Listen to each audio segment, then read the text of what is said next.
What's up YouTube? This is the Psy-Frame Duelist here, coming at you guys with a Mark II updated version of my Psy-Frame deck.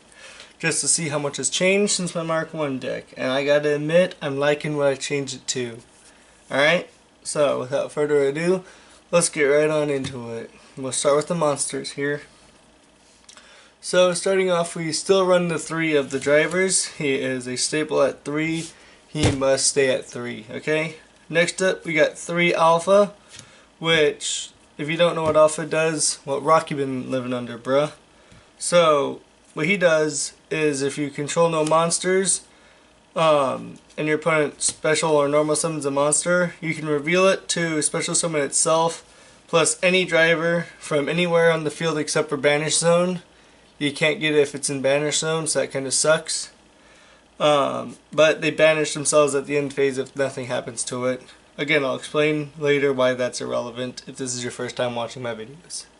Alright, next up we run 3 of the beta. It reads the exact same text as alpha except for this one's for the battle phase. It does not negate anything. It just destroys the attacking monster. It never actually says negate anywhere in the card text. Also, Alpha, when you summon itself and a driver, it lets you search out another Psy-Frame card from your deck to your hand, other than itself. Next up, we run 3 of the Delta. He is important because he can protect your field spell from MSTs, Twin Twisters, stuff like that. It's really good. I do highly recommend him being used a lot. Next up, we run 3 of the Gamma because you gotta run 3 of everything in here, and Gamma is just crazy. Gamma is again the exact same, only he is for monster effect. So if your opponent activates a monster effect while you control the monsters, you can special summon itself and a driver from anywhere except for Banish Zone. That's a lot of text, but it's pretty easy to do. Next up, we run 3 card D because, as I said before, you don't do anything on your own turn. You want to just keep drawing, and keep drawing. It's really good. It's really effective. And then last up for the monsters, we run 3 Maxi. I did decide to take the Gamma Seal out because I needed room for more draw power, and this deck needs its consistency more than anything. Alright, next up, we run 3 of the Circuit. This is the most important card in the whole deck, as this card, if you special summon a Psy-Frame monster at all, you can immediately, after this effect resolves, synchro summon using monsters on your field as the material.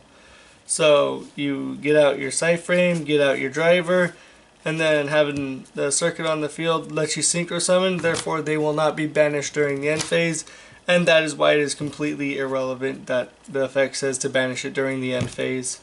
Only when Psy-Frame Circuit is not on the field makes that last effect actually relevant to the deck. Next up, I decided to bump this up. We run 3 now of the Psychic Field Zone because you're not always going to get Circuit on the field, and when you don't get Circuit on the field, your cards get banished, and then this one just lets you special summon a synchro monster using banished cards you control. It's really good. I enjoy it. I'm liking it at 3. I have not looked back yet at putting it at 3 from 2. Alright, next up, we run more of the draw power.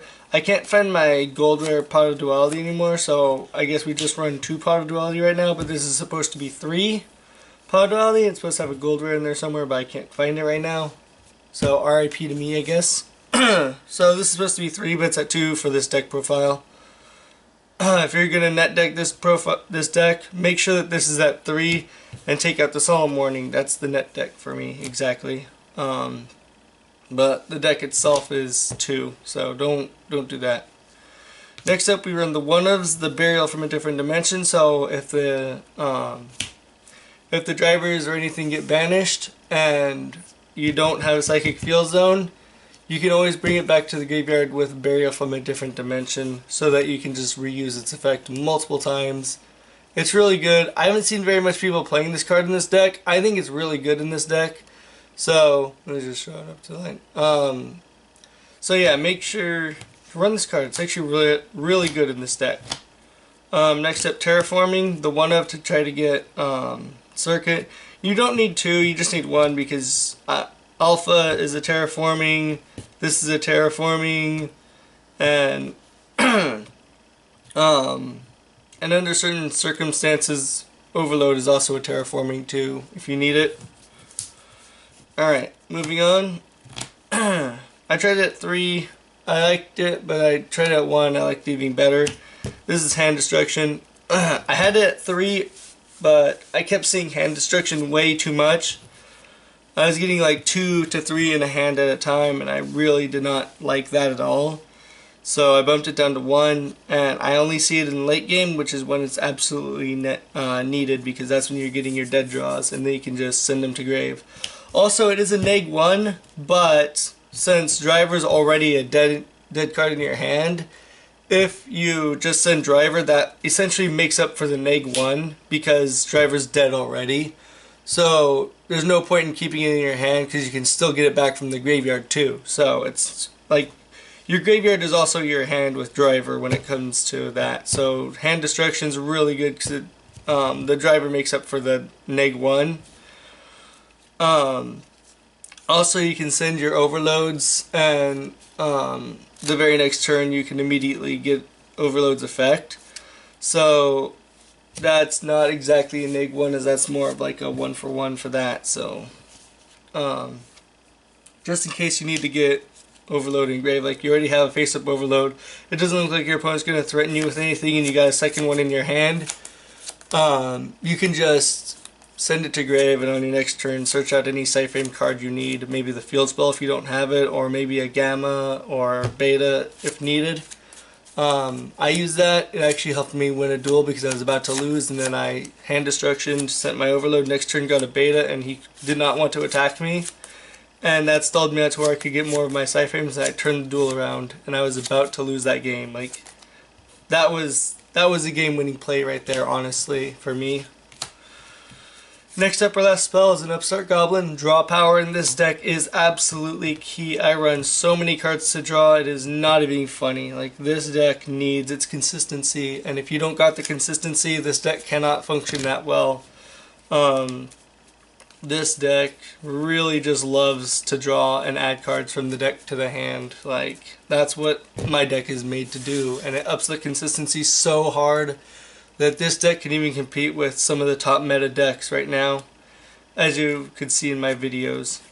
Next up, we run 3 of the Overload, because Overload is absolutely essential for this deck. You banish the Psy-Frame card, target a card in the field, banish it face down. My mistake last video, you can actually move cards around from banish zone if they're banished face down. The only condition is that the cards that are moving it from the banish zone somewhere has to say that its only recommendation is that it's a banished card. If it says anything else, like a banished monster, a banished spell, a banished trap, a banished water type, or any of that stuff, if it's face down, it doesn't work. It can't target that card because it's face down, it's unknown to the game state. But if its only stipulation is it has to be banished, then yes, it can do what it needs to do. So, I'm sorry for that. That was my fault. Please forgive me. Moving on. Next up, we ran a Quaking. This will be taken out for Drowning Mirror Force as soon as I get them. They're coming in the mail now. I am happy now because I'm going to be able to finally get my Drowning Mirror Forces I need. 1 King's Consonance, because stopping attacks and synchro summoning is always good for this deck. Next up is a 1 Psychic Overload. I had it at 3 before. I bumped it down to 1 because I drew 3 in my hand one time and like 2 drivers one time. I bricked so hard. And Psychic Overload can just be recurred with the freaking Omega. So there's no real point to having it more than 1. If you want, you can try it at 2. That's fine too. You could probably take out something, but right now I'm just trying it at 1. I might bump it up to 2 if I can, but that's just what I'm doing now. And my replacement for my Pot of Duality is my Solemn Warning. It's not really needed in this deck, as this deck already negates enough. This is just used for the rogue pendulum matchups I go up against for their pendulum summoning. I'd take it out, but I needed it to make my deck 40 cards for my tournament I just went to yesterday. I came in top 8. I would have gone to top 4, but I went up against a freaking Monarch BA deck, and my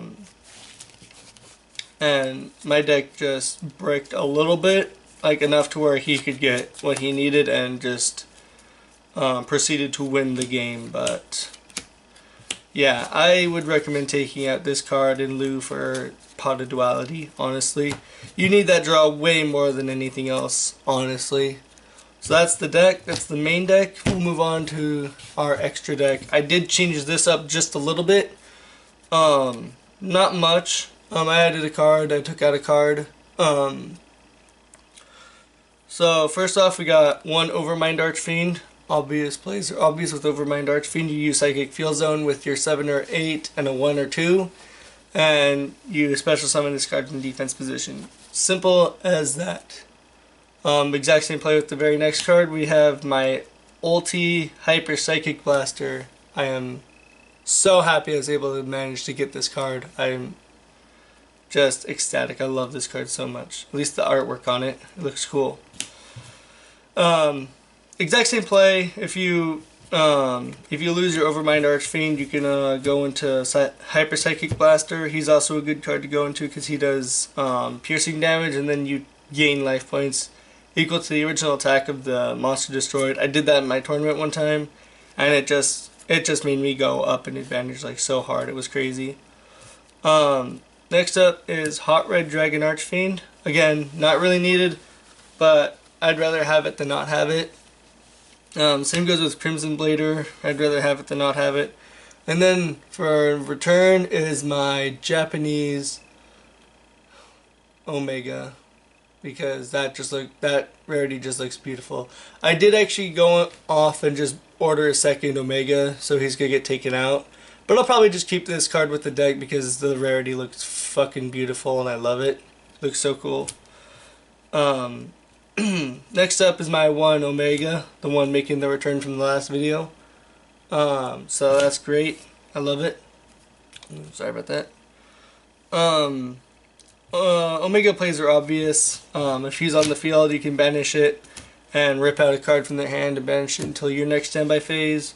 If it moves anywhere, if your opponent's card moves anywhere, Omega comes back, your opponent's card does not. If it's in grave, you can target a card in anybody's graveyard and return it to the deck and return this card to the extra deck. So he's reusable, very much so. Next up, we run one Thought Ruler. I was thinking about getting an ulti version of this. I might still do that. I've just got the secret rare right now, which is really good. I like it, but I might switch it to an ulti because Thought Ruler is a good card in this deck. And he's our last 8. Next up, we run 2 of the Zeta. If you heard me in the last video, I've said I was going to take it out. I did not mean to say I was actually taking it out. I meant to take it out because it was in a different location and I was just going to throw it with the Zeta. Zeta is absolutely key at 2 in this deck. Like, you need 2 Zetas for this deck. So don't take this card out. Leave it at 2. Next up, 1 Black Rose for board wiping because why not? There's no real reason not to. 1 Psychic Life Transfer for time. You don't really need it if you're not going to play like in real life. So if you're playing online, you really don't need this card because you don't go into time. But I play in real life, so I'm taking this card. 1 Ancient Fairy Dragon because Ancient Fairy Dragon is really cool, where you can banish or you can destroy field spell cards on the field and gain 1,000 life points for each of them, and then you can special summon a level 4 lower monster from your hand, aka a Psy-Frame card, and then from there you can just immediately synchro summon with Ancient Fairy Dragon to an even higher one. That's great. Next up are my 3 same Xyz from last time. I still haven't got my Tachyon Dragon, but just imagine there being a Tachyon Dragon there. Then number 97, I think, or number 95.